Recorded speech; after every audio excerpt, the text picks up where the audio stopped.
NIA CBI আসুক কিচ্ছু করতে পারবে না। উনি কখনো কারোর একটা টাকা মারেনি। জাকির আলীর গ্রেপ্তারিতে ফুঁসে উঠল এলাকাবাসী। মঙ্গলবার দুপুরে উত্তেজনা ছড়ালো হুগলির রিষড়ায়।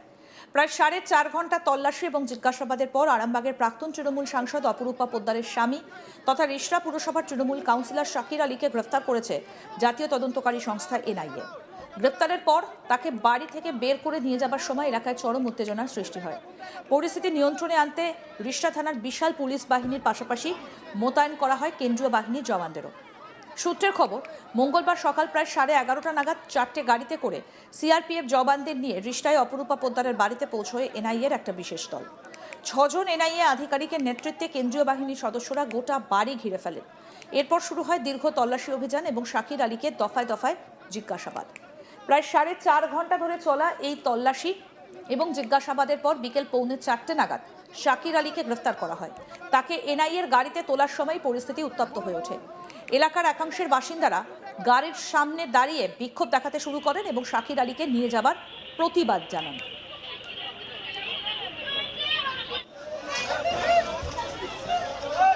দিদি কি বলবেন?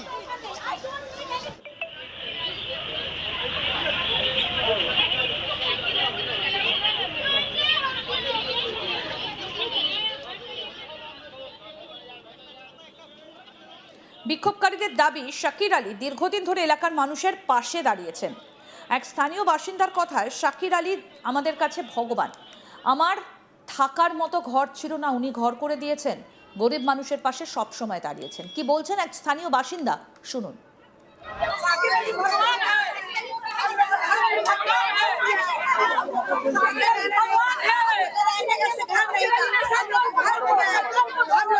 मेरा घर नहीं था रहने का, आपको घर दिया है, आप बताइए उसको आप लोग अरेस्ट कर रहे हैं। जाकिर अली दिया है, उसे गरीब का सहारा है, उसको तो हम लोग गरीब का सहारा है। ऐसा नहीं, हम लोग घर दिया, हम लोग सहारा है, हम लोग गरीब का सहारा है, हम लोग मदद करता है, हम लोग बहुत गरीब है, हेल्प करता है, जाकिर अली भगवान है, जाकिर अली भगवान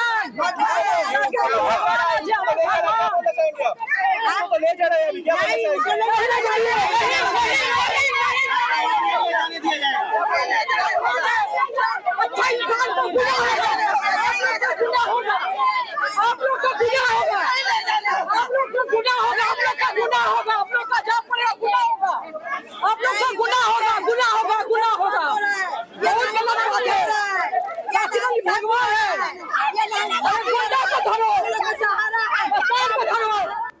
আরো এক স্থানীয় বাসিন্দা মোহাম্মদ আনোয়ার কি বলছেন, শুনবো তার কথাও। আজ পর্যন্ত কাউকে এক পড়াকা মারিনি, ও কি করাবে? ও এনআইএ করান, ইডি আসবে, সিবিআই আসবে, কিছু ফারাক হবে না। ও করাবার লোক আছে নাকি? ও তো কাউকে আজ পর্যন্ত এক পড়াকা মারিনি। এলাকা বস্তির লোক আমরা আছি। ওনার বিরুদ্ধে তো অভিযোগ উঠছে। ও লোক তো অনেক কিছু বলবে। লোক কি আপনি কে বলবো কি আপনি মার্ডার করেন, আপনি কি করেছেন সেটা জিজ্ঞেস করুন। লোক তো অনেক কিছু বলবে। উনি তো রিষড়া পুরসভার কাউন্সিলরও। কাউন্সিলর তো এখনো আছে। ও এটা কেন হচ্ছে, এই ঘটনাগুলো কেন হচ্ছে? কেন কি হবে, কি করার তো বাইরের থেকে লোক আসে। এটা বাইরে থেকে লোক আনা হয়েছিল। হ্যাঁ, তো সব ওপার থেকে লোক আনে। রামনবমী তো এখনো তো বছর রামনবমী হলো, কোথায় হলো? 26-এ তো রামনবমী হয়েছে, কোথায়? ও তো রামনবমী মিছিলের সঙ্গে ঘুরছে। ক্রমশ পরিস্থিতি আরো উত্তপ্ত হয়ে উঠলে রিষড়া থানার বিশাল পুলিশ বাহিনী এবং সিআরপিএফ জওয়ানরা দ্রুত হস্তক্ষেপ করেন।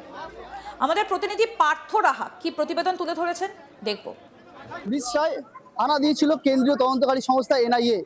2023 সালের একটি ঘটনা, সেই ঘটনার পরিপ্রেক্ষিতে তদন্তের জন্য কিন্তু এনআইএর একটি টিম আসে হুগলির রিষড়ায়। এই এলাকাতেই কিন্তু বাড়ি অপরূপা পোদ্দারের এবং তার স্বামী জাকির আলী থাকেন। তাদের বাড়িতে কিন্তু হানা দেয় এনআইএ।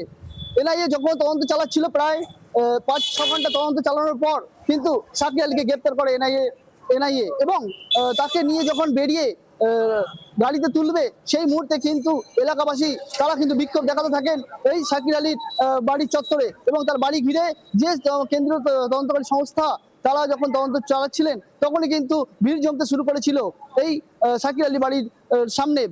শাকির আলী তিনি কিন্তু রিসরা কাউন্সিলর এবং রিসরা মিউনিসিপ্যালিটি কাউন্সিলরের পাশাপাশি তার স্ত্রী কিন্তু প্রাক্তন আরামবাগের সাংসদ অপরূপা পোদ্দার, এবং তাকে যখন গ্রেপ্তার করা হয় এবং তাকে যখন গাড়িতে তুলবে সেই মুহূর্তে কিন্তু ব্যাপক উত্তেজনা ছড়িয়ে পড়ে রিসরা 4 নম্বর ওয়ার্ডে। শাকির আলী বাড়ি ঘিরে এলাকাবাসী কিন্তু বিক্ষোভ দেখাতে থাকেন। তারা যেটা দাবি জানাচ্ছিলেন, শাকির আলী এরকম কোনো ঘটনার সাথে যুক্ত নয় বা তাকে গ্রেপ্তার করা যাবে না, কারণ এই এলাকায় শাকির আলী যথেষ্ট কাজ করেছে এবং সে ওই এলাকার ভগবান, এমনটা কিন্তু বলতে শোনা যায় এলাকাবাসীকে।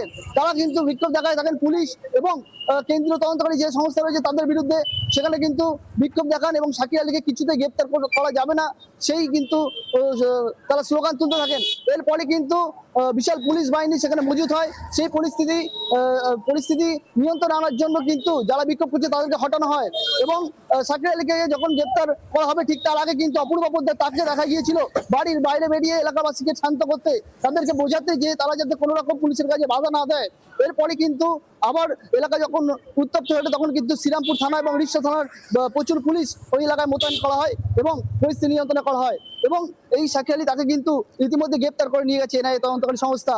এবং বাইরে বেরিয়ে অপূর্ব পোদ্দার তিনি যখন শাকিরকে নিয়ে যাচ্ছেন, তার স্বামী শাকির আলীকে যখন গাড়িতে তুলে নিয়ে যাচ্ছেন, তিনি কিন্তু সেখানে দাঁড়িয়ে পুলিশ এবং মিডিয়ার বিরুদ্ধে কিন্তু মুখ খুলতে শুরু করেন এবং পুলিশ এগুলো ইচ্ছা করে করছে এমনও কিন্তু বলতে শুরু করেন। এবং তাকে যখন গ্রেপ্তার করে নিয়ে যাওয়া হচ্ছে সেই সময় কিন্তু অপূর্ব পোদ্দার তাকে স্থানীয় থানার পুলিশ তারা যখন সেভ করছিল তখন সেই পুলিশকেও কিন্তু টাচ করতে বারণ করে এবং সেই হাত সরিয়ে দেন। তিনি কিন্তু বলেন যে আমার পুলিশ প্রোটেকশন প্রয়োজন নেই, এমনও কিন্তু বলতে শোনা যায় অপূর্ব পোদ্দারকে। এরপরে কিন্তু এনআইএ তদন্তকারী দল শাকির আলীকে তাকে কিন্তু গ্রেপ্তার করে কলকাতায় নিয়ে গিয়েছে। মূলত যেটা জানা যাচ্ছে এনআইএ সূত্র মারফত যে 2023 সালে যখন রিসরা রামনবমীর মিছিল চলছিল সেই মিছিলে কিন্তু ব্যাপক সংঘর্ষ হয়েছিল।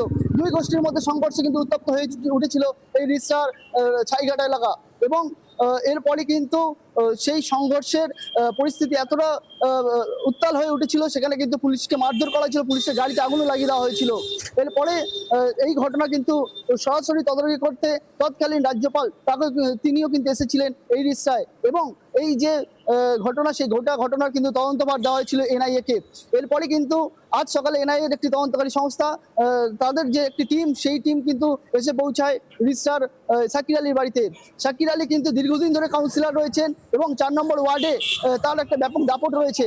এই যে তৃণমূল যখন ছিল তার দাপট কিন্তু এলাকায় পৌঁছেছিল এবং তার স্ত্রী তিনি কিন্তু দুবারের সাংসদ ছিলেন আরামবাগ লোকসভা থেকে, ফলে এলাকা এবং জেলা জুড়েও কিন্তু শাকির আলী একটা দাপট রয়েছে।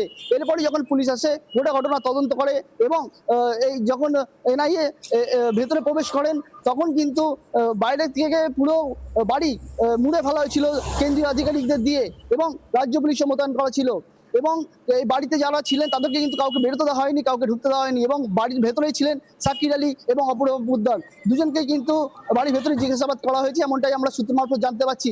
এরপরেই শাকির আলীকে কিন্তু গ্রেপ্তার করে এনআইএ এবং তাকে কিন্তু গাড়ি করে নিয়ে যাওয়া হয়েছে কলকাতার উদ্দেশ্যে। আরও আপডেট পেতে দেখতে থাকুন আজ তাক বাংলা, সাবস্ক্রাইব করুন।